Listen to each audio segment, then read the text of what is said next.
Os Escolhidos, capítulo 47. Enganados. De Siquém, os israelitas voltaram para o acampamento em Gilgal. Ali um grupo estranho os visitou, dizendo que vinham de um país distante. Pela aparência que tinham, isso parecia ser verdade. As roupas estavam velhas e gastas, as sandálias remendadas, a comida embolorada, e os couros que serviam como vasilhas de vinho estavam rachados e amarrados, com que, consertados às pressas durante a viagem. Em seu país distante, entre aspas, que afirmavam ficar bem longe da Palestina, eles ouviram das maravilhas que Deus havia realizado e foram enviados para fazer uma aliança com Israel. Os hebreus tinham sido avisados para não fazer qualquer tipo de aliança com os idólatras de Canaã, e surgiu uma dúvida na mente dos líderes a respeito da veracidade das palavras dos estranhos. Talvez vocês vivam perto de nós, disseram. A essa pergunta os visitantes responderam: somos seus servos. Quando Josué lhes perguntou diretamente: de onde vocês vêm? Eles continuaram: este nosso pão estava quente quando o embrulhamos em casa no dia em que saímos de viagem para cá. Mas vejam como agora está seco e esmigalhado. Estas vasilhas de couro que enchemos de vinho eram novas, mas agora estão rachadas. E as nossas roupas e sandálias estão gastas por causa da longa viagem. Josué capítulo 9, versos 7, 8, 12 e 13. Os hebreus não consultaram o Senhor.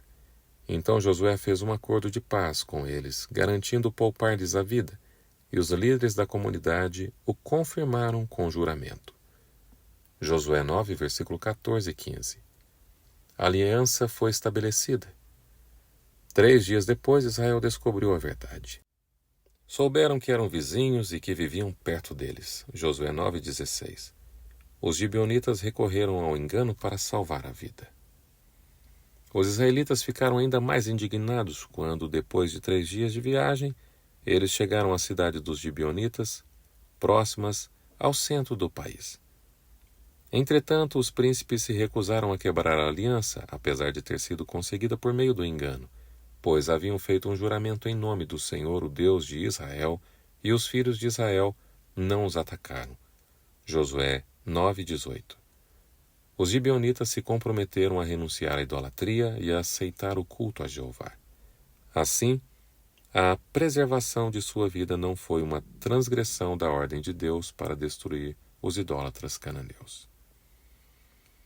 Apesar de a aliança ter sido estabelecida pelo engano, não deveria ser desconsiderada. Nenhuma consideração de lucro, vingança ou interesse próprio pode de qualquer maneira afetar a natureza de um juramento ou compromisso. Quem poderá subir ao monte do Senhor e entrar em seu santo lugar? Aquele que mantém a sua palavra mesmo quando sai prejudicado. Salmo 24, verso 3 e 15, verso 4. Como os gibeonitas se tornaram escravos. Permitiu-se que os gibeonitas vivessem, mas ficaram como escravos ligados ao santuário para fazerem todo o trabalho servil. Mas naquele dia Josué fez dos gibeonitas lenhadores e carregadores de água para a comunidade e para o altar do Senhor. Josué capítulo 9, verso 27. Os gibeonitas aceitaram essas condições com gratidão, alegres por manterem a vida sob qualquer circunstância. Estamos agora nas suas mãos, disseram a Josué. Faça conosco o que lhe parecer bom e justo. Josué 9, verso 25. Gibeon, a maior cidade desse povo, era tão importante como uma cidade governada por um rei. E todos os seus homens eram bons guerreiros. Josué 10, verso 2. Uma prova clara do terror que os israelitas causaram aos habitantes de Canaã está no fato de que o povo de uma cidade poderosa como essa tenha recorrido a um meio de escape tão humilhante para salvar a vida. Os gibeonitas, porém, teriam se saído melhor se tivessem abordado Israel de forma honesta. O engano trouxe a eles apenas desgraça e escravidão. Deus tinha tomado providência para que todos os que renunciassem ao paganismo se unissem a Israel também, recebendo as bênçãos da aliança. Com poucas exceções, tal povo poderia usufruir os mesmos favores e privilégios concedidos a Israel. Os gibeonitas poderiam ter sido recebidos nessas condições. Para os cidadãos daquela cidade real, em que todos os seus homens eram bons guerreiros, Josué 10, verso 2, foi uma grande humilhação se tornarem lenhadores e carregadores de água.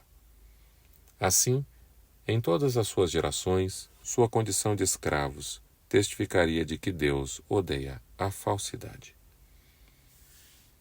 O longo dia de Josué. A submissão de Gibeon encheu o rei de Canaã de pavor. Eles imediatamente deram passos para se vingar daqueles que fizeram paz com os invasores. 5 dos reis cananeus se aliaram para atacar Gibeon. Os gibeonitas estavam despreparados para se defender e enviaram uma mensagem para Josué em Gilgal. Não abandone os seus servos. Venha depressa. Salve-nos. Ajude-nos, pois todos os reis amorreus que vivem nas montanhas se uniram contra nós. Josué capítulo 10, verso 6. O perigo ameaçava não apenas o povo de Gibeon, mas também Israel. Aquela cidade controlava as passagens para a Palestina central e do sul. Israel deveria conservá-la a fim de conquistar o território. Os gibeonitas cercados pelos inimigos ficaram com medo de que Josué rejeitasse seu apelo por causa do engano que praticaram. Como eles se submeteram a Israel e aceitaram o culto a Deus, Josué sentiu-se obrigado a protegê-los. Então o Senhor o encorajou. Não tenha medo desses reis. Foi a mensagem divina. Eu os entreguei nas suas mãos. Nenhum deles conseguirá resistir a você. Josué partiu de Gilgal com todo o seu exército, inclusive com os seus melhores guerreiros. Josué 10, verso 8 e 7. Mal os reis aliados tinham reunido seus exércitos ao redor da cidade quando Josué os atacou. O imenso exército fugiu dos hebreus pela garganta da montanha acima, para Bet-Horon, e do topo desceram correndo o precipício do outro lado. Ali uma violenta chuva de granizo caiu sobre eles. O Senhor lançou sobre eles grandes pedras de granizo que mataram mais gente do que as espadas dos israelitas. Josué capítulo 10, verso 11. Enquanto os amorreus fugiam em pânico, Josué olhou do alto e viu que o dia seria curto demais para cumprir sua missão. Se não fossem derrotados, os inimigos voltariam para lutar outra vez. Josué exclamou ao Senhor na presença de Israel: Sol, pare sobre Gibeon, e você, ó lua, sobre o vale de Aijalon. O sol parou e a lua se deteve, até a nação vingar-se dos seus inimigos. O sol parou no meio do céu e por quase um dia inteiro não se pôs. Josué capítulo 10, versículos 12 e 13. Antes do anoitecer, a promessa de Deus a Josué se cumpriu. O inimigo foi entregue em suas mãos. Os eventos daquele dia permaneceram por muito tempo na memória de Israel. Nunca antes nem depois houve um dia como aquele quando o Senhor atendeu a um homem. Sem dúvida, o Senhor lutava por Israel. Josué 10, verso 14. O sol e a lua pararam em suas moradas, diante do reflexo de tuas flechas voadoras, diante do lampejo de tua lança reluzente. Com ira andaste a passos largos por toda a terra, e com indignação pisoteastes as nações. Saíste para salvar o teu povo. Abacuque 3, versos 11 a 13. Josué recebeu a promessa de que Deus derrotaria esses inimigos de Israel. No entanto, esforçou-se o máximo que pôde, como se o sucesso dependesse unicamente dos exércitos de Israel. Ele fez tudo o que a força humana poderia fazer, e então suplicou com fé pelo auxílio divino. O segredo do sucesso é a união do poder divino com o esforço humano. O homem que ordenou: Sol, pare sobre Gibeon, e você, ó lua, sobre o vale de Aijalon, Josué 10, verso 12, é o mesmo homem que se curvou em terra durante horas em oração em Gilgal. As pessoas de oração são pessoas de poder. Esse poderoso milagre é uma prova de que a criação está sob o controle do Criador. Nesse milagre, todos os que exaltam a natureza acima do Deus da natureza são repreendidos. Pela própria vontade, Deus convoca as forças da natureza para derrotar a força de seus inimigos, relâmpagos e granizo, neve e neblina, vendavais que cumprem o que ele determina. Salmo 148, verso 8. Sabemos de uma batalha maior que será travada nas cenas finais da história da Terra, quando o Senhor abriu o seu arsenal e trouxe para fora as armas da sua ira.